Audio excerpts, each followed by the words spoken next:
l'artiste de la chanson gospel, entrepreneur culturel, cheville ouvrière de la Caravane d'Afrique et de la Caravane d'Afrique Ministry. En quelques mots, quels sont les axes d'action de la Caravane d'Afrique et de la Caravane d'Afrique Ministry? Les axes d'action de la caravane, responsable de la Caravane d'Afrique, c'est une grâce. Je remercie vraiment le ciel pour cette grâce qu'il a déposée dans ma vie. Oui, la Caravane d'Afrique, le festival, la Caravane d'Afrique, l'émission radio, la Caravane d'Afrique, Dieu est partout, la Caravane d'Afrique Ministry, la Caravane d'Afrique dans toutes ses déclinaisons. Mais vous savez, l'ancienne Caravane d'Afrique est décédée, elle est morte. Pourquoi je dis ça? Quand elle est morte pour être ressuscitée. Voilà, de la Caravane d'Afrique à la Caravane d'Afrique Ministry. C'est une nouvelle créature que vous avez en face de vous. C'est une nouvelle direction que le Saint-Esprit me donne. Et c'est une nouvelle orientation de la Caravane d'Afrique à la Caravane d'Afrique Ministry. Ça veut dire que le contenu, la programmation, désormais, est vue et revue et approuvé, tamponné par le Saint-Esprit. Oui, le Seigneur nous appelle, il nous donne des directives, mais au départ, on ne comprend pas trop. On croit que, voilà, c'est notre capacité intellectuelle, c'est ce que nous avons appris. J'ai fait des études, et plus le talent que le Seigneur m'a donné à la base, je dirais même le talent avant les études, tout ça était mélangé. Je voyais pas trop clair. Si, quand j'étais dans la Caravane d'Afrique, je pensais voir clairement ce que je faisais qui était bien, hein, mais jusqu'à ce que le Seigneur me mette la main dessus à la 7e édition, donne-moi ce travail. Alors que pensez-vous que je vais être dans l'entêtement à faire comme je faisais? Non. Voilà pourquoi de la Caravane d'Afrique à la Caravane d'Afrique Ministry. Et les actions, les grands axes, c'est les axes du Saint-Esprit. C'est ce que le Saint-Esprit me souffle. C'est ce que le Seigneur me souffle à faire. Et je mets mon talent au service du royaume de gloire. Alors, vous me dites que je viens de clôturer une tournée au Togo baptisée Dieu est partout, consacrée aux veuves et aux orphelins. De vous en dire plus. Oui, comme je disais tout à l'heure, de la Caravane d'Afrique à la Caravane d'Afrique Ministry, vous savez, dans la vie, il faut progresser. Il faut progresser. Et moi, j'aime cette progression qui a commencé à être visible pour ceux qui étaient attentifs dès la 7e édition, où on a pris un virage pour se remettre sur la bonne voie. Je vais dire les grands axes que le Seigneur m'a donné, en tout cas pour l'instant, c'est d'aller apporter la bonne nouvelle. Et en allant apporter la bonne nouvelle, il m'a inspiré, il m'a donné des outils de travail. Chacun apporte selon ce qu'il a reçu. Et donc, c'est pour ça qu'au départ de mon appel, quand j'étais confuse, et je me disais, oulala, si le Seigneur me dit d'arrêter de chanter, mais j'ai compris clairement que, en aucun cas, le Seigneur ne m'appelle pas pour, non seulement pour m'appauvrir, mais me dépouiller de tous les dons qu'il lui-même, il m'a donnés. Donc, ça a été clair pour moi après que je ne t'ai pas dit d'arrêter ton travail, je t'ai dit de me le donner. Alors, vous comprenez que les grands axes, c'est être dans la présence de Dieu, c'est demander la direction. Et lorsque nous avons la certitude que le Saint-Esprit nous dit « va », quand il donne le go, j'y vais. Et c'est comme ça aussi, dans ce go-là, que sa main est sur nous, sa protection est sur nous. Il nous conduit et en ce moment, c'est lui qui opère à travers nous. Je ne suis qu'un instrument dans la main du Créateur. Donc, les grands axes qui se sont passés cette année, et comme l'année dernière, d'ailleurs, ce qu'il y a à faire, il faut le faire. C'est les gens qui constatent et qui nous donnent des noms ou qui disent ce qu'il y a à dire après. Il faut y aller et faire ce qu'il y a à faire. Donc, les grands axes de l'année dernière, de cette année, j'ai sillonné le Togo, j'ai été à Dapaon, j'ai fait Badoubé, j'ai fait Anéro, j'ai fait Tové, j'ai fait, que sais-je encore, j'ai qui je suis. Le Seigneur m'a conduite sur ces voies-là et il m'a fait la grâce que j'ai investi dans des terres et dans ces terres, je mets des plantations. Je remercie au passage toutes les bonnes volontés, les personnes que le Seigneur a mis sur mon chemin, qui ont remué la terre, qui ont mis des graines. Le Saint-Esprit, le Seigneur a arrosé cette terre et par cette grâce, ils ont pu avec moi me soutenir dans ce ministère pour récolter et faire la redistribution aux veuves et aux orphelins. Et donc, toute la gloire lui revient. Et je dis, aussi longtemps que le Seigneur va me bénir, aussi grandement qu'il va me bénir, ben, aussi grand serait son œuvre qu'il me donne à faire, comme le Saint-Esprit me conduit. Voilà les grands axes où on rencontre les veuves et les orphelins, on fait la distribution, les paroles d'exhortation, on prêche et vraiment franchement, je remercie le Seigneur de voir autant du monde qui sur ces passages-là, ces tournées-là, qui donnent leur vie à Jésus. Et je crois et j'espère que le royaume céleste est en train de se réjouir de cette œuvre ô combien si grand qui est en train de se mettre en place. Que la gloire revienne au Seigneur Jésus-Christ. Vous me dites, votre actualité est la sortie du clip de votre dernier single Avame Godo. Sortie prévue pour le 20 décembre, clip tourné au Bénin par Marco Polo.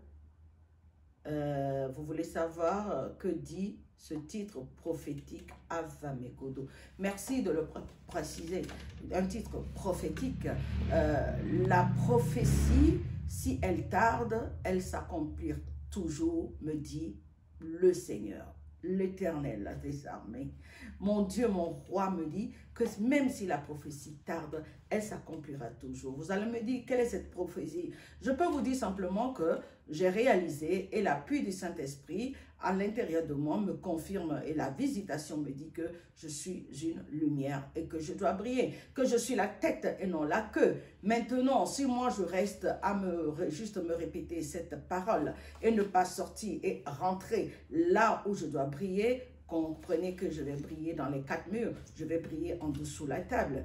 Voilà, donc il est temps de sortir, de faire ce que Dieu nous demande de faire, d'être dans sa volonté. Et c'est là, à partir de là, que les gens des fois vont être surpris, ils vont dire, waouh, qui est Jésus-Christ, qui est le Saint-Esprit qui est en nous, qui nous éclaire, qui nous illumine. On dit au nom de Jésus-Christ, tout genou fléchit sur la terre et sous la terre. C'est Jésus qui est fort en moi. C'est le Saint-Esprit qui est fort en moi. Alors, vous voyez, ce clip qui a été tourné au Bénin a quelque chose de prophétique. Avame Godo. Donc, je crois fermement. Je serre la prophétie de Dieu contre moi, contre mon cœur. Je la médite, les paroles qu'il m'a données. Et je dis, si mon Dieu a dit ça, mon Dieu n'est pas un menteur, il est fidèle. Et ce qu'il dit s'accomplira. Avame Godo. Et comme il m'a dit, tu es la tête et non la queue, je crois à cette parole et je confesse de tout mon cœur. Je déclare de ma bouche que je suis une lumière. Je dois éclairer ma maison. Je dois éclairer mon travail. Je dois éclairer les gens autour de moi. Je dois aller sur le terrain afin que cette lumière qui est en moi puisse être activée. Mais c'est comme vous venez à la maison, vous avez la lumière et puis vous n'allumez pas, vous n'appuyez pas l'interrupteur et vous voulez que votre appartement soit éclairé. Mais non, vous avez beau avoir la lumière, au moment où vous n'appuyez pas sur l'interrupteur, eh bien, il n'y aura pas de luminosité. Voilà, donc je crois, moi je crois en toutes ces paroles-là, comme un enfant. Et le Seigneur me dit, c'est ce que tu es. Je dis oui, amen. Et quand le moment vient, je manifeste et je vais là où il m'envoie. Alors oui, le clip a été tourné, réalisé au Bénin par Marco Polo. Vous voulez savoir pourquoi? Pourquoi le choix du Bénin? Écoutez, je suis dans le plan de Dieu. Je suis dans le plan de Dieu. Le Seigneur m'a dirigé vers le Bénin. Je ne connaissais pas Marco Polo. Et le Seigneur m'a dit, je t'ai donné le Bénin. Mais moi, cette prophétie, ça fait plus de 5 ans que je l'ai reçue. Je me suis dit, mais le Bénin, ce que je dois faire au Bénin. Quand, vous savez, il y a que les enfants qui n'ont jamais goûté les plats des autres mamans, qui pensent qu'il n'y a que leur mère qui font la bonne cuisine. Hein? Donc, j'ai été inspirée depuis 5 ans sur un programme que je dois réaliser au Bénin. Je ne savais pas, mais la grâce divine a fait que mon ingénieur de son m'a fait des connexions avec des personnes qui m'ont orienté. Finalement, le choix s'est porté sur Marco Polo et je vais dire que c'est le plan et le choix de Dieu. Donc, voici moi-même, en allant au Bénin, je m'attends encore aux merveilles du Seigneur. Qu'est-ce qu'il y a au Bénin? Vous le saurez. Et moi aussi, je le saurai. Alors, les mélomanes ont pu voir sur vos réseaux sociaux quelques belles images de ce clip. Dites-nous en plus en quoi doivent s'attendre les téléspectateurs. Écoutez, merci pour le constat parce qu'il est important que le travail que les uns et les autres font puisse être valorisé. L'image, elle est belle, mais vous savez quoi? L'image, elle vient de quelque part. Quand vous regardez dans le miroir, vous ne voyez pas quelqu'un d'autre, vous voyez que votre image. Alors ici, je voulais rendre gloire à mon Créateur parce que je suis une belle créature. Il m'a créé à son image. Il a pris son temps. Il m'a fabriqué. Il m'a créé belle. Il m'a créé jolie. Alors, il a pris son temps pour mettre son grain de beauté en moi. Alors, je rends gloire à Dieu pour cette beauté, pour cette créature si merveilleuse que je suis. Oui, sans orgueil, sans rien, mais je le dis, c'est ce que je suis, c'est ce que je glorifie mon Seigneur. Oui, je suis une belle créature. Mais la belle créature, ce n'est pas que le physique, ce n'est pas que le visuel. Belle de l'intérieur, belle de l'extérieur. Et voilà, le réalisateur a posé sa touche aussi, son coloriage dessus. Vous savez, les dessins que nous colorions, ce n'est pas nous qui avons dessiné le contour, mais nous avons des fois des dessins déjà tout faits, tout prêts, et nous venons nous ajouter des couleurs. Et ça fait waouh! Donc voilà, merci Seigneur pour la belle créature que je suis. Merci Marco Polo pour les bonnes résolutions des images et je veux dire gloire à Dieu.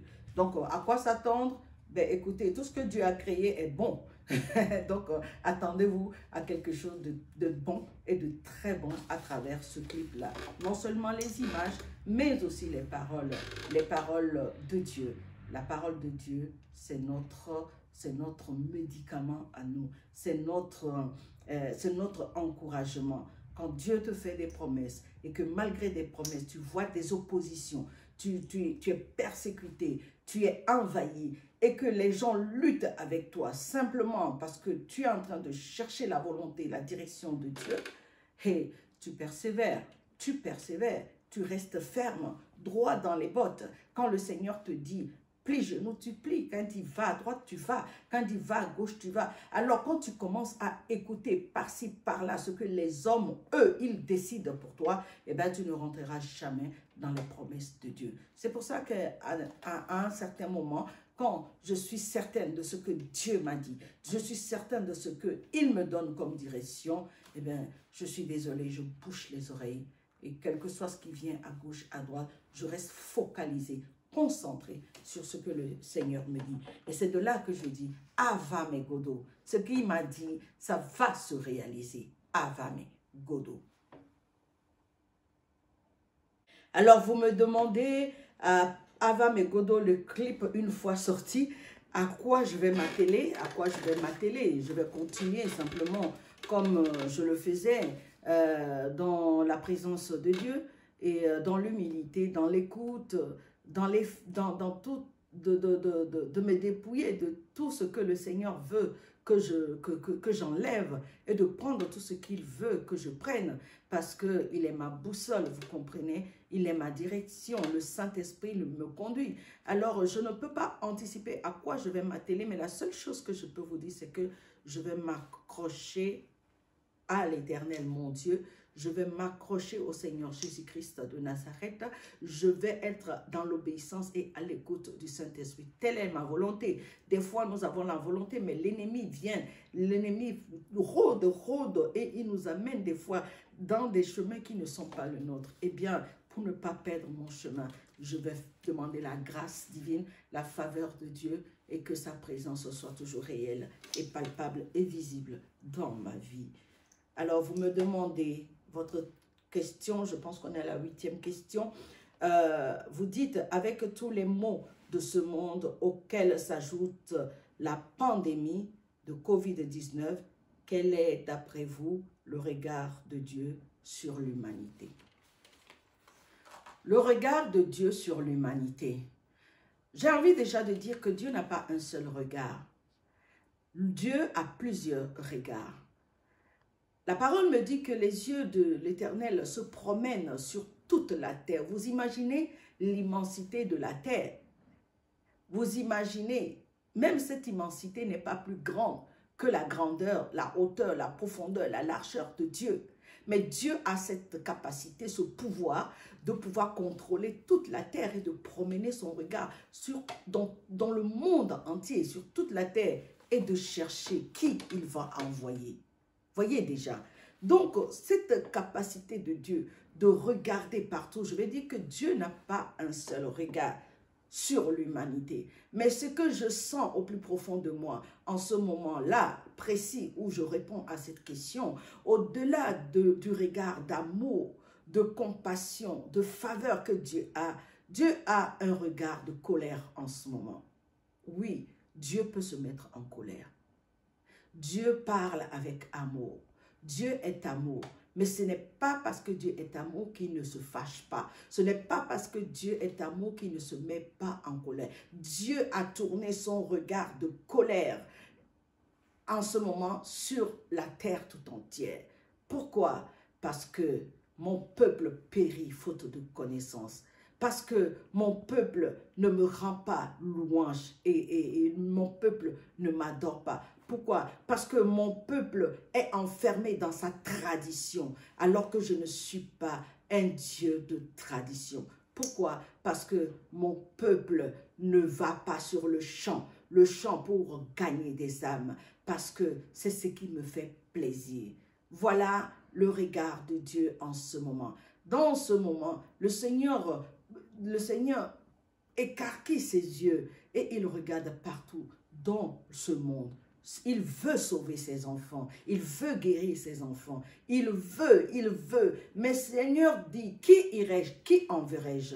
Et je pense que quand nous serons suffisamment mobilisés pour aller faire la volonté de Dieu, nous sentirons pleinement cet amour, ce regard de compassion, d'amour, de présence avec nous. Alors, la question numéro 9, vous me dites, Amtakol, pour clore cette interview, votre souhait de Noël aux enfants du monde. Votre souhait de Noël aux enfants du monde. Jésus est le chemin et la vérité. Mon Père est un Dieu vrai, un Dieu de vérité. Satan est le père de mensonges. Et longtemps, j'ai eu cette sensation que on se ment en nous-mêmes. Pour moi, le Père Noël n'existe pas. Et quand je vais commencer à faire un vœu pour Noël, c'est-à-dire que je suis en train de porter atteinte à mon identité, la vérité qui est mon Père. Jésus est la vérité. J'ai cru pendant un bon moment. Moi-même, je l'ai pratiqué par rapport à mes enfants. Mais écoutez, aujourd'hui, tous les enfants savent que les papas vont faire des cadeaux. Un monsieur va se déguiser avec un nez de clown, un habit rouge pour venir apporter aux enfants. Mais je veux dire que ce n'est pas pour autant que, écoutez, il y a des enfants qui rêvent encore et qui sont heureux de recevoir un cadeau du Père Noël. Mais nous, les adultes, hein, quand c'est Noël ou quand c'est la fin d'année, nous sommes toujours contents quand on nous donne un cadeau. Mais je veux marcher dans cette vérité-là pour dire que même si je me retrouve en famille pour manger, c'est une occasion de rassemblement, de famille. Dieu aime les familles, Dieu aime là où il y a la joie, Dieu aime là où il y a la paix.